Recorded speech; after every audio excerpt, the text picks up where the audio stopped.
Hello everyone, कैसे हो मित्रों। मेरी समझ से सभी बढ़िया होंगे, अच्छी तरीके से तैयारी कर रहे होंगे। एक बार फिर हम शुरुआत कर रहे हैं अपनी अर्थशास्त्र की क्लास के साथ और मैं लेकर आया हूं आपके लिए फिर से वही महत्वपूर्ण प्रश्न जो आपके यूपी ट्रिपल एससी पैट के पेपर में बहुत ज़्यादा महत्वपूर्ण है। तो आज की क्लास शुरू करने से पहले मैं आपको बता दूं कि मैंने आपसे कहा था कि मैं आपके लिए पंचवर्षीय योजनाओं पर एक क्लास लेकर आऊँगा। ये क्लास बहुत ही जल्दी आपको प्रोवाइड करा दी जाएगी, जिसमें सारा का सारा पंचवर्षीय योजनाओं के बारे में आपका क्रम होगा कि किस तरीके से कौन सी पंचवर्षीय आपकी योजनाएं भारत के अंदर लागू हुई थी स्वतंत्र होने के बाद। और इन सारी चीज़ों पर मैं बात करूंगा आपसे अपनी वीडियो में, जिसमें आपसे सारी पंचवर्षीय योजनाओं के महत्वपूर्ण प्रश्न की भी जानकारी आपको वहां पे मैं दूंगा। वहां पे आपके मैं एमसीक्यू का सीरीज भी लगाऊंगा और साथ ही साथ में मैं सारी चीज़ें बताऊंगा कि उन पंचवर्षीय योजनाओं में मेन क्या था, किस चीज़ के ऊपर आधारित थी, क्यों उनको लाया गया था और उसके पीछे निष्कर्ष क्या निकला था। इन सारी चीज़ों पर मैं आपसे बात करूंगा और साथ ही साथ में मैंने आपसे कहा था कि भारत आंदोलन की भी मैं आपके लिए एक वीडियो लेकर आऊँगा और साथ में आपको एमसीक्यूज भी लगवाऊंगा। वो वीडियो भी आपके पेपर से बहुत जल्द आने वाली है और वो वीडियो भी आप अपनी यूपी ट्रिपल एससी पैट के पेपर से पहले देखना बिल्कुल भी ना भूलें। तो चलिए आज की क्लास शुरू करते हैं अपने क्वेश्चंस के साथ। चलिए पहला क्वेश्चन की बात मैं आपसे करता हूं। चलिए सबसे पहले पेन सेलेक्ट कर लेते हैं। पेन सेलेक्ट करने पर चलिए पेन मैंने सेलेक्ट कर रखे हैं। चलिए बात करते हैं सबसे पहले भारत में उदारीकरण, निजीकरण और वैश्वीकरण की शुरुआत किस वर्ष हुई। बात कर रहा है आपसे भारत में आपके उदारीकरण की, आपकी निजीकरण की और आपके वैश्वीकरण की आपकी शुरुआत किस वर्ष हुई थी। तो हमें कुछ ऑप्शंस इस प्रकार दिए हुए हैं 2005, 1996, 2000 और 1991। पूछ रहा है कि इन चारों में से किस वर्ष इसकी शुरुआत हुई थी। तो शुरुआत कब आपकी हुई थी? शुरुआत आपकी हुई थी ऑप्शन डी 1991 में इसकी शुरुआत हुई थी। 1991 से इसको लागू किया था। 1991 में इसकी शुरुआत करके इसको लागू किया गया था। चलिए आगे की बात कर लेते हैं। बॉम्बे स्टॉक एक्सचेंज बात कर रहा है बॉम्बे स्टॉक एक्सचेंज की। इंग्लिश में इसको BSE बोलते हैं। एक स्टॉक का क्रम है जो रिजर्व बैंक के अंतर्गत नहीं आता है। बात कर रहा है BSE की स्थापना किस वर्ष हुई थी। तो किस वर्ष हुई थी? ऑप्शन हमें कुछ इस प्रकार दिए हुए हैं। कह रहा है 1893 में हुई थी, 1875 में हुई थी, 1864 में हुई थी, 1882 में हुई थी। तो हाँ जी, देख लेते हैं भैया कौन से वर्ष हुई थी। तो ऑप्शन बी आपका यहां से बिल्कुल सही उत्तर हो जाएगा। 1875 में आपकी BSE की स्थापना हुई थी, मतलब बॉम्बे स्टॉक एक्सचेंज की स्थापना हुई थी। अगले प्रश्न की तरफ बढ़ते हैं। अगला प्रश्न हमसे क्या कह रहा है? बात कर रहा है आपसे मौद्रिक प्राधिकरण, आपसे बात कर रहा है मौद्रिक प्राधिकरण भारतीय रिजर्व बैंक की कुल देयता को कहा जाता है। बात कर रहा है मौद्रिक की। मौद्रिक प्राधिकरण जो है, जो भारतीय रिजर्व बैंक की कुल दायित्व को दर्शाता है, वो आपका किसको कहा जाता है? इन चारों में से किसको कहा जाता है? तो देख लेते हैं। पहला हमारा क्या कह रहा है विकल्प? पहला विकल्प हमसे कहता है ग्रे मनी कहा जाता है, कोल्ड कैश कहा जाता है, उच्च शक्ति वाला धन कहा जाता है या फिर हॉट मनी कहा जाता है। तो आपके जो इस प्रश्न का उत्तर जाएगा वो आपके ऑप्शन सी के साथ जाएगा। आपका उच्च शक्ति वाला धन कहा जाता है। क्या कहा जाता है? उच्च शक्ति वाला धन। अगले प्रश्न की तरफ मैं आपसे बढ़ता हूं। तो अगला प्रश्न आपसे क्या कह रहा है? फिर से वही बात कर रहा है कि आपसे मौद्रिक नीति की बात कर रहा है। आपसे मौद्रिक नीति के संचालन का दायित्व निम्न में से किसको सौंपा गया है। पहले वाले में आपसे कहा गया कि मौद्रिक प्राधिकरण जो भारतीय रिजर्व बैंक द्वारा आपका देयता जो दी जाती है वो इनमें से किसको कही जाती है। ठीक है। अब दूसरे में आपसे क्या पूछ रहा है कि इनको संचालन करने वाला दायित्व जिसको दिया गया है वो इन चारों में से किसको दिया गया है। तो प्रश्न आपके जरा इस प्रश्न के ऑप्शन देख लेते हैं। केंद्र सरकार को, भारतीय स्टेट बैंक को, भारतीय रिजर्व बैंक को या फिर आपके वित्त आयोग को। तो आपका जो सही विकल्प जाएगा यहां से वो जाएगा भारतीय रिजर्व बैंक। ऑप्शन सी आपका बिल्कुल सही उत्तर यहां से हो जाएगा। थोड़ा माफ कीजिएगा, थोड़ा सा तबीयत मेरा ठीक नहीं चल रहा था, इसी वजह से कल भी आपकी कोई क्लास आ नहीं पाई थी। लेकिन आज मैंने कोशिश किया, मैंने कहा नहीं भाई, पैट में बच्चों की परीक्षाएं हैं, परीक्षाएं बच्चों की नहीं छूटनी चाहिए, अच्छी तरीके से वो अपना पेपर देकर आए। इसी वजह से मैं आज आपकी क्लास ले रहा हूं। ठीक है, और आप बेफिक्र रहिए, इसी तरीके से निरंतर आपको क्लासें मिलती रहेंगी। अगला प्रश्न हमसे क्या कह रहा है? अगला प्रश्न हमसे कह रहा है जब एक अर्थव्यवस्था मुद्रास्फीति का सामना कर रही है। बात कर रहा है जब एक अर्थव्यवस्था मुद्रास्फीति का सामना कर रही है तो बैंक का केंद्रीय बैंक क्या रहेगा, मतलब जो देश का है वो केंद्रीय बैंक क्या रहेगा। बात हो रही है भाई अधिक नोटों का मुद्रित करेगा, जनता की सहायता के लिए और अधिक एटीएम स्थापित करेगा, दरों को कम करके मुद्रा की लागत को कम करेगा, या दरों को बढ़ाकर मुद्रा की लागत को बढ़ाएगा। तो भैया आपका जो सही विकल्प हो जाएगा इससे वो हो जाएगा आपका ऑप्शन डी। क्या हो जाएगा, दरों को बढ़ाकर मुद्रा की लागत को बढ़ाएगा। क्या करेगा, दरों को बढ़ाकर मुद्रा की लागत को बढ़ाएगा। अगला प्रश्न हमसे क्या कह रहा है, अगला प्रश्न हमसे कह रहा है कि इन चारों में से निम्न में से भारतीय अर्थव्यवस्था के विभिन्न औद्योगिक क्षेत्र के, कौन से क्षेत्र के, औद्योगिक क्षेत्र के प्रदर्शन को इंगित करता है। बात कर रहा है इन चारों में से कौन सा आपके भारतीय औद्योगिक क्षेत्र को क्या करता है, प्रदर्शन करता है, उनको इंगित करता है। तो इन चारों में से कौन सा होगा सही प्रश्न, आपका उत्तर इस प्रश्न का। तो ये प्रश्न की जो बात कर रहा है वो देख लीजिए, आपके औद्योगिक क्षेत्र के ऊपर है। चार विकल्प आपको दे रखिए, औद्योगिक उत्पादन का सूचांक, आपसे क्रय प्रबंधक सूचांक, थोक कीमत सूचांक, या 8 प्रमुख उद्योगों का सूचांक। तो आपका जो सही विकल्प जाएगा यहां से वो सही विकल्प आपका ए हो जाएगा, मतलब औद्योगिक उत्पादन का सूचांक। आपका जो औद्योगिक क्षेत्र के प्रदर्शन को जो इंगित करेगा वो कौन करेगा, वो औद्योगिक उत्पादन ही इंगित करेगा। चलिए अगले प्रश्न की तरफ बढ़ते हैं। अगला प्रश्न हमसे क्या कह रहा है, अगला प्रश्न हमसे पूछ रहा है कि इनमें से किस प्रकार की भूमि पर सीढ़ीदार खेती की जाती है। बात कर रहा है इन चारों में से किस पर सीढ़ीदार खेती की जाती है। तो भाई सीढ़ीदार खेती देख लेते हैं, वन में, मरुस्थल में, मैदान में, या फिर पहाड़ पे। तो भाई वन, मरुस्थल, मैदान या पहाड़, तो आपका जो सही विकल्प है वो यहां से क्या हो जाएगा, वो आपका पहाड़ हो जाएगा। ऑप्शन डी आपका बिल्कुल सही उत्तर यहां से हो जाएगा। ठीक है, आगे की बात करते हैं। अगला प्रश्न हमसे क्या कह रहा है कि राजकोषीय नीति की अवधारणा मूल रूप से डैश विचारों पर आधारित है। बात कर रहा है जो आपकी राजकोषीय नीति है उसकी जो विचारधारा है वो इन चारों में से किसके विचारों पर आधारित है। तो देख लेते हैं भाई इन चारों में से किसके विचारों पे आधारित है। ऑप्शन देख लेता हूं, मैं आपके लिए पढ़ देता हूं। John Maynard Keynes, Milton Fieldman, Elinor Ostrom और बैरन बफेट। बात कर रहा है किसकी, आपके राजकोषीय नीति की, राजकोषीय नीति की विचारधारा की बात कर रहा है। तो इन चारों में से किसकी विचारधारा पर आधारित है। तो आपका यहां से विकल्प ए सही हो जाएगा, जॉन मैनार्ड कीन्स की, जॉन मैनार्ड कीन्स की विचारधारा पर आपका राजकोषीय नीति आधारित है। चलिए अगले की तरफ बढ़ जाते हैं। तो अगला प्रश्न हमसे क्या कह रहा है, अगला प्रश्न हमसे बात कर रहा है इन चारों देशों में से विश्व का सबसे बड़ा रेशम उत्पादक देश है। बात कर रहा है रेशम, रेशम का जो सबसे बड़ा उत्पादक देश है वो कौन सा है। हमारे लिए विकल्प दिए हुए हैं इटली, चीन, भारत, अमेरिका। तो भैया यहां से जो सही विकल्प है वो क्या हो जाएगा, वो चीन आपका यहां से बिल्कुल सही विकल्प हो जाएगा। चीन आपका सिल्क का सबसे बड़ा उत्पादन देश है। चलिए अगले की बात कर लेते हैं। ग्रामीण क्षेत्र में स्वर्ण की मुख्य मांग के लिए होती है। बात कर रहा है किसकी, ग्रामीण क्षेत्र की बात कर रहा है। किसकी बात कर रहा है, ग्रामीण क्षेत्रों की बात कर रहा है। उसमें स्वर्ण की मुख्य मांग क्या होती है। ठीक है, क्या होती है। तो विकल्प हमको क्या दिए हुए हैं, उद्योग स्थापित करने की, या चीनी कारखानों को स्थापना करने की, या फसल उत्पादन की, या इन सभी की।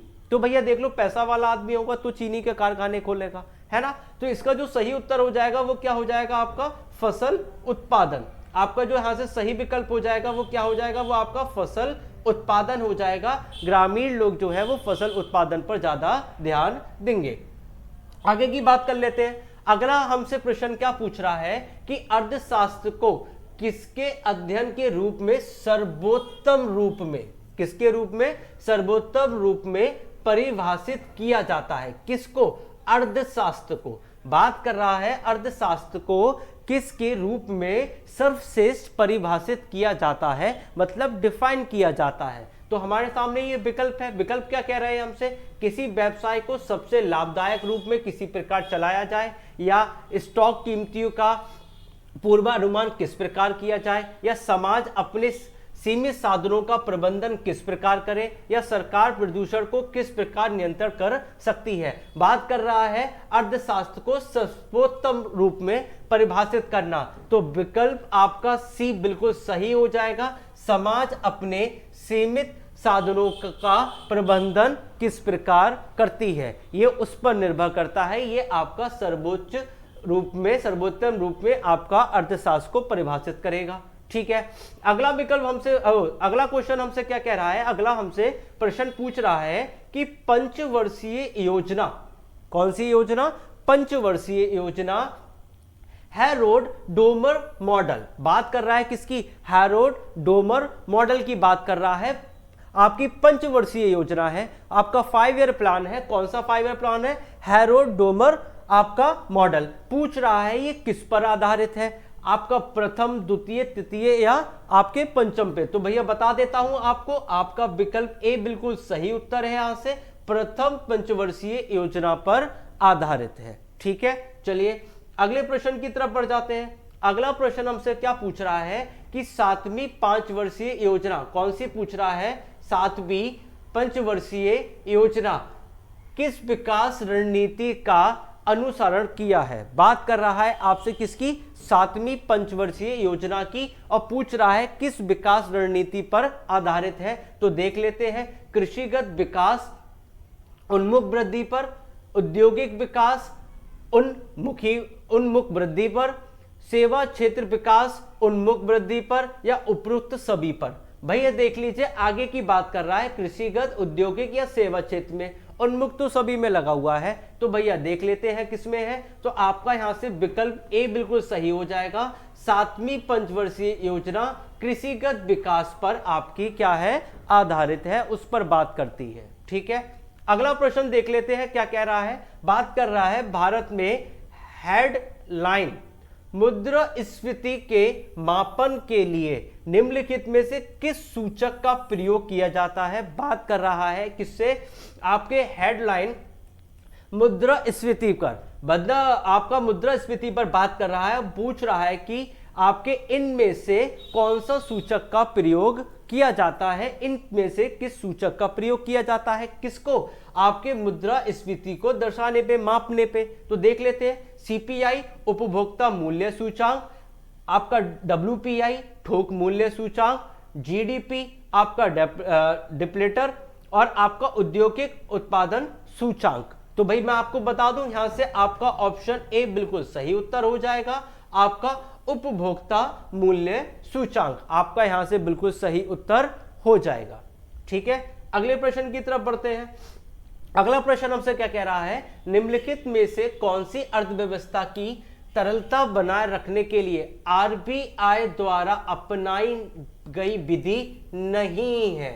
बात कर रहा है कि अर्थव्यवस्था की तरलता को बनाए रखने के लिए आरबीआई द्वारा इन चारों में से कौन सी विधि नहीं अपनाई गई है। ठीक है, तो देख लेते हैं, रेपो दर, शेयरों की खरीद या बिक्री, आपके सरकारी ब्रांड की खरीद या बिक्री, या नगद आरक्षित अनुपात। तो मैं आपको बता दूं यहां से आपका बी आपका विकल्प बिल्कुल सही उत्तर हो जाएगा। शेयरों की खरीद और बिक्री आपके आरबीआई के अंडर में नहीं आती है। ठीक है जी, आगे की बात कर लेते हैं। राष्ट्रीय कृषि एवं ग्रामीण विकास बैंक, मतलब national bank for agriculture and rural development, जिसको हम इन शॉर्ट बोलते हैं नाबार्ड। क्या बोलते हैं, नाबार्ड। तो आपसे पूछा जा रहा है इसमें कि नाबार्ड की स्थापना किस वर्ष की गई थी। नाबार्ड की स्थापना किस वर्ष की गई थी, 1982, 1984, 1980 या 1986। तो आपका यहां से ऑप्शन ए बिल्कुल ठीक हो जाएगा। 1982 में किसमें हुई थी, आपकी 1982 में इसकी स्थापना हुई थी। ठीक है, ठीक है, अगले प्रश्न की तरफ बढ़ जाते हैं। अगला प्रश्न हमसे क्या कह रहा है, अगला प्रश्न हमसे कह रहा है इनमें से कौन सी गेहूं की, किसकी, गेहूं की उच्च पैदावार देने वाले बीज किस्म है।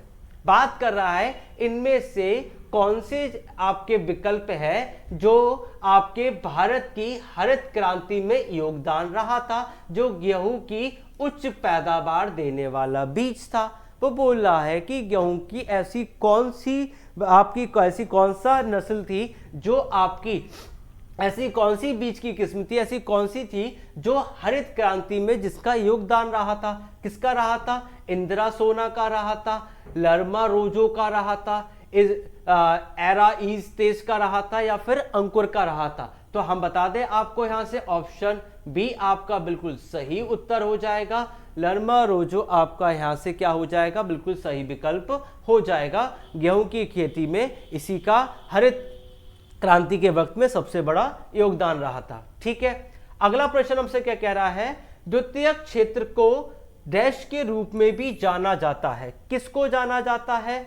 द्वितीयक क्षेत्र को बात कर रहा है। द्वितीयक क्षेत्र को और किस रूप से जाना जाता है या माना जाता है? तो भैया देख लीजिए, कृषि क्षेत्र से, औद्योगिक क्षेत्र से, सेवा क्षेत्र से, या उपरोक्त में से कोई नहीं। तो हम बता दें आपको, ऑप्शन ए आपका यहां से बिल्कुल सही उत्तर हो जाएगा, औद्योगिक क्षेत्र से। ठीक है, औद्योगिक क्षेत्र आपका यहां पे बिल्कुल सही विकल्प हो जाएगा। ठीक है, ठीक, आगे की तरफ बढ़ जाते हैं। अगला प्रश्न हमसे क्या कह रहा है? अगला प्रश्न हमसे कह रहा है, जनता द्वारा मुद्रा के रूप में अपने पास रखे गए धन और उसके द्वारा बैंक जमा धन के अनुपात को क्या कहते हैं? बात कर रहा है क्या कि जनता द्वारा अपने पास रखे गए धन को और बैंक में रखे गए धन को, दोनों के अनुपात को क्या कहते हैं? तो देख लेते हैं, आरक्षित जमा अनुपात, नगद आरक्षित अनुपात, मुद्रा जमा अनुपात, या वैश्विक चलन निधि अनुपात। तो भैया बताओ दो जरा, कौन सा कहते हैं, कौन सा आपका यहाँ पे अनुपात बिल्कुल सही हो जाएगा यहाँ से? ठीक है, तो भैया बात कर लेते हैं आपसे, आरक्षित है, नगद है, मुद्रा है आपका, या वैधानिक है? तो मैं आपको बता दूं, आपका ऑप्शन सी यहां से बिल्कुल सही है, मुद्रा जमा अनुपात है। क्या है? मुद्रा जमा अनुपात है, जो उसने अब पैसा अपने पास रखा और कुछ पैसा आपके बैंक में रखा, तो उसका जो अनुपात है वो क्या कहलाए? मुद्रा जमा अनुपात कहलाएगा। अगले प्रश्न की तरफ बढ़ जाता है। अगला प्रश्न हमसे कह रहा है, निम्नलिखित में से कौन सा प्रत्यक्ष कर है? किसकी बात कर रहा है?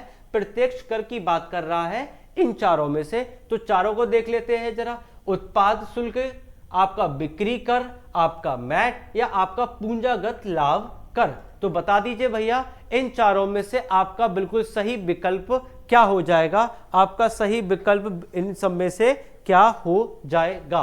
तो मैं आपको बता दूं भैया, आपका प्रत्यक्ष कर की बात कर रहा है, तो प्रत्यक्ष कर में आपका ऑप्शन डी यहां से बिल्कुल सही हो जाएगा, पूंजीगत लाभ कर आपका यहां से बिल्कुल सही उत्तर हो जाएगा। ठीक है, चलिए इसी के साथ आज हम अपनी क्लास खत्म करते हैं।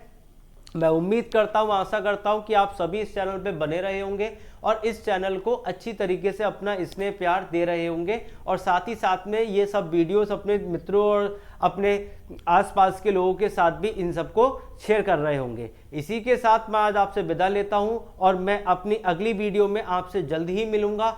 इन MCQs के साथ साथ तो मैं आपके साथ मिलूंगा ही, साथ में 5 वर्षीय योजनाएं और आपके लिए आपके राष्ट्रीय आंदोलनों की सूची के साथ मैं आपसे फिर मुलाकात करूंगा। तो अभी के लिए मैं आपसे इजाजत चाहता हूं, तब तक पढ़ते रहिए, ध्यान रखिए, नमस्कार।